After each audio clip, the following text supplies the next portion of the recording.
নমস্কার, তোমাদের সবাইকে সানা স্মাইল এডুকেশন সেন্টারে স্বাগত জানিয়ে আজকের ক্লাসটি শুরু করছি। আজকে তোমাদের সঙ্গে আলোচনা করব তোমরা যারা সপ্তম শ্রেণীর তৃতীয় পর্যায়ক্রমিক মূল্যায়ন পরীক্ষা দেবে তোমাদের জন্য রায় ও মার্টিন প্রশ্ন বিচিত্র থেকে আজকে সমাধান করব সপ্তম শ্রেণীর ভূগোল বিষয়ে মডেল নাম্বার 1 অর্থাৎ 1 নম্বর স্কুলের তোমাদের সমস্ত প্রশ্নের উত্তরের সমাধান করে দেখাবো। চলো দেরি না করে মূল বিষয়ে যাওয়া যাক। প্রথমে আছে একের সঠিক উত্তরটি নির্বাচন করে লেখো। এক দাগে আছে দেখো, উত্তর গোলার্ধের দীর্ঘতম রাত থাকে, উত্তরটা লিখবে 23শে সেপ্টেম্বর, অপশন সি। 2 আছে পৃথিবী ও সূর্যের মধ্যে সর্বোচ্চ দূরত্বের দিন হয়, উত্তরটা লিখবে 4 জুলাই, অপশন ডি। 3 আছে লন্ডন ও ভারতের প্রমাণ দ্রাঘিমার মধ্যে দূরত্ব, উত্তরটা লিখবে 82 ডিগ্রি 30 মিনিট। 4 দেখো, দ্রাঘিমা রেখার বরাবর উত্তর বা দক্ষিণে এগোলে সময় অপরিবর্তিত থাকবে, অপশন এ। 5 দেখো, বায়ুর চাপ মাপক যন্ত্রটি হলো ব্যারোমিটার, অপশন বি।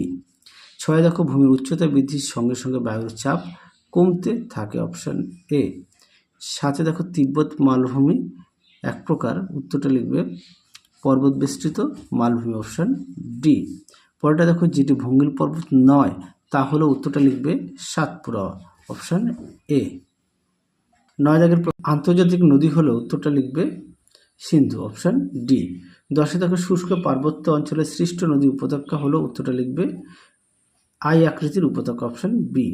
11 দাগে দেখো, পশ্চিমবঙ্গের আর্সেনিক প্রবণ জেলাটি হলো, উত্তরটা লিখবে মালদা, অপশন সি।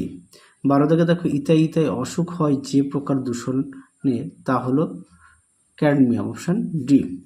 13 দাগ, মাটিতে জৈবরূপে পচনশীল নয় এমন বস্তু হলো প্লাস্টিক, অপশন এ। পরবর্তী দেখো কি আছে, 14 দাগ, ভোপালে গ্যাস দুর্ঘটনা ঘটেছিল 1984 সালে, অপশন এ। 15 ইউরোপের দীর্ঘতম নদী হলো, উত্তরটা লিখবে ভলগা, অপশন সি। 16 দাগ, বৃহত্তম পোল্ডার ভূমি প্রকল্প হলো জুরাজ্জি প্রকল্প, অপশন ডি। শূন্যস্থান দেখো, একে মহাবিশ্ব সংগঠিত হয় 21শে মার্চ তারিখে। 2 দেখো, দুটি দ্রাঘিমা রেখার মধ্যে দূরত্ব সব থেকে বেশি হয় নিরক্ষ রেখায়। 3 দেখো, পৃথিবীর ছাদ নামে পরিচিত পামির মালভূমি। 4 দেখো, ভারতের একটি অন্তর্বাহিনী নদী হলো লুনি। 5 দেখো, ইউরোপের বৃহত্তম নদীটি হলো ভলগা। 6 দেখো, ফিনল্যান্ডকে বলা হয় হাজার হ্রদের দেশ। পরবর্তী দেখো, তোমাদের কাছে একটি প্রশ্ন রাখছি, অবশ্যই কমেন্ট বক্সে জানাবে। কোন শিলা সহজে ক্ষয় হয়? আরও একবার বলি, কোন শিলা সহজেই ক্ষয় হয়? এই প্রশ্নের উত্তরটি অবশ্যই কমেন্ট বক্সে জানাবে। বিদাগে দেখো, একের টেমস নদী তীরে অবস্থিত বৃহত্তম পুনঃ রপ্তানি বন্দরটির নাম কি? উত্তরটা লিখবে লন্ডন। 2 দেখো, কাকে নিশীথ সূর্যের দেশ বলা হয়? উত্তরটা লিখবে নরওয়েকে।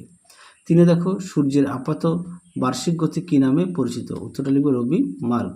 4 দেখো, একটি আগ্নেয় পর্বতের উদাহরণ দাও? উত্তর লিখবে জাপানের ফুজিয়ামা। 5 একটি অন্তর্বাহিনী নদীর নাম লুনি। 6 ইউরোপের ব্যস্ততম জলপথ কোন নদী? উত্তরটা লিখবে রাইন নদী। বাম স্তম্ভের সঙ্গে ডান স্তম্ভ মেলাও। একেরটা হবে পারদূষণ, এটা হবে সি মিনামাটা। 2 গ্রস্ত উপত্যকা, এটা হবে ডি নর্মদা নদী উপত্যকা। 3 অ্যাসিড বৃষ্টি, এটা হবে তাজমহল। 4 হিরে কাটার শিল্প, এটা হবে বি আমস্টারডাম। পরেরটা দেখো কি আছে, 3 দাগে, যার প্রশ্নের মান হচ্ছে 2। একে কি আছে, অপসুর কাকে বলে? দেখো, অপসুর কাকে বলে তোমাদের পাঠ্য বই থেকে দেখে নাও। তোমরা অবশ্যই পাঠ্য বই থেকে ভালো করে পড়বে, চিত্রটা একটু দেখে নাও। দেখো উত্তর। পরবর্তী দেখো কি আছে, সমচাপ রেখা কাকে বলে? দেখো প্রশ্ন উত্তর, সমচাপ রেখা কাকে বলে? দেখো সমচাপ রেখা কাকে বলে দেখে নাও, এখান থেকে এই পর্যন্ত লিখবে। পরবর্তী দেখো, জল বিভাজিকা কাকে বলে? দেখো প্রশ্নের উত্তর, তোমরা এখান থেকে এই পর্যন্ত লিখবে, পৃষ্ঠা নাম্বার 49 পাঠ্য বই। 4 দেখো, ইউট্রোফিকেশন কাকে বলে?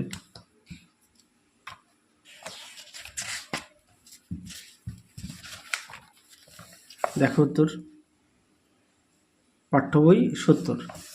পরেরটা দেখো 5 দেখো, ট্রাক ফার্মিং কাকে বলে? সব পাঠ্য বই থেকে দেখাচ্ছি যাতে তোমাদের পড়তে সুবিধা হয়। দেখো ট্রাক ফার্মিং, তোমরা উত্তরটা এখান থেকে লিখবে। হ্যাঁ, এখান থেকে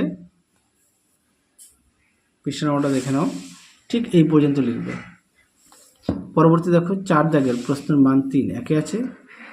জিপিএস এর গুরুত্ব সম্পর্কে লেখো। দেখো তোমরা এখান থেকে পড়ে নিয়ে লিখবে। পৃষ্ঠা নম্বরটা দেখে নাও। পরবর্তী দেখো বায়ুর উচ্চচাপ ও নিম্নচাপের পার্থক্য লেখো। দেখো এই প্রশ্নের উত্তরটি তোমরা তোমাদের রায় ও মার্টিন সহায়িকা থেকে আমি দেখাই।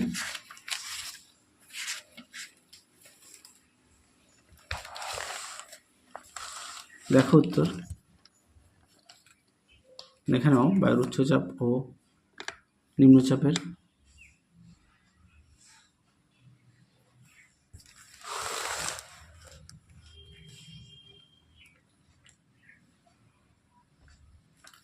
এই পর্যন্ত লিখবে।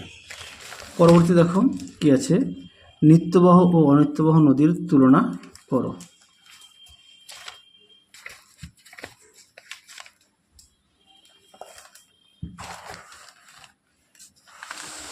দেখো প্রশ্ন উত্তর।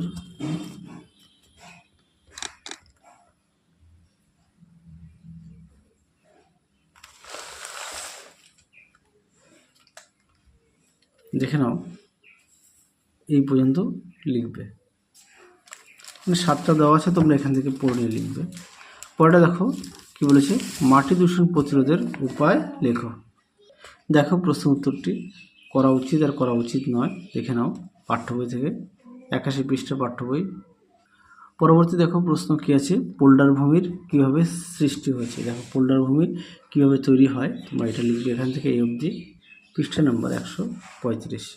পরবর্তী দেখো 5 দাগের প্রশ্ন, যার প্রশ্নের মান হচ্ছে 5 একে আছে অক্ষরেখা ও দ্রাঘিমা রেখার পার্থক্য লেখো। দেখো প্রশ্নের উত্তর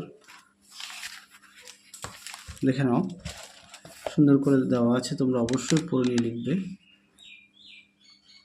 আমি দেখিয়ে দিলাম, তোমরা এখান থেকে মোটামুটি 7টা মতো লিখবে। হ্যাঁ, 6টা থেকে 7টা লিখবে। আর অবশ্যই বিষয়গুলো উল্লেখ করবে, যেহেতু তোমরা উঁচু ক্লাসে উঠেছো, খুব প্রয়োজন। দিয়ে দেখো বায়ুচাপে তারতম্য কারণগুলি আলোচনা করো।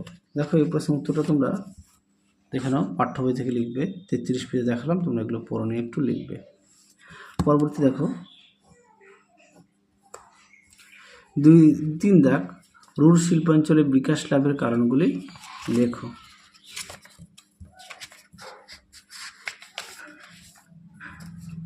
রুর শিল্পাঞ্চলে বিকাশ লাভের কারণ, আচ্ছা তোমরা যে অর্থনৈতিক কারণটা না, হ্যাঁ এর মধ্যে এটা একটু লিখবে, পুরোটা লিখবে। এই পৃষ্ঠাটা যা আছে 129 পেজ এই পর্যন্ত। পরেরটা দেখো 4 দাগে, লন্ডন অববাহিকার অর্থনৈতিক সমৃদ্ধির ধারণা দাও। দেখো এই প্রশ্নের উত্তরটা, লন্ডন অববাহিকার অর্থনৈতিক সমৃদ্ধির ধারণা। দেখো লন্ডন অববাহিকার অর্থনৈতিক পরিবেশ এখান থেকে লিখবে।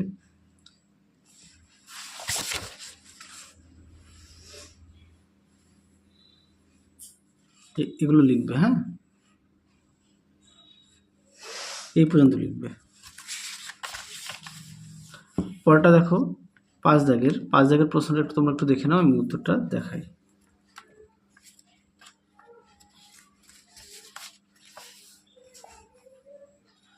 দেখো এখানে কি বলেছে, ইউরোপ মহাদেশের 2 প্রকার জলবায়ু ও অরণ্য। দেখো দেখে নাও, এখানে 2টো দেবে, এই 2টো লিখবে। তাহলে চলো আজকের মতো এখানে সমাপ্ত করছি, আবার দেখা হবে পরবর্তী ভিডিওতে। তোমরা সবাই সুস্থ থাকো, ভালো থাকো। আজকের মতো টাটা।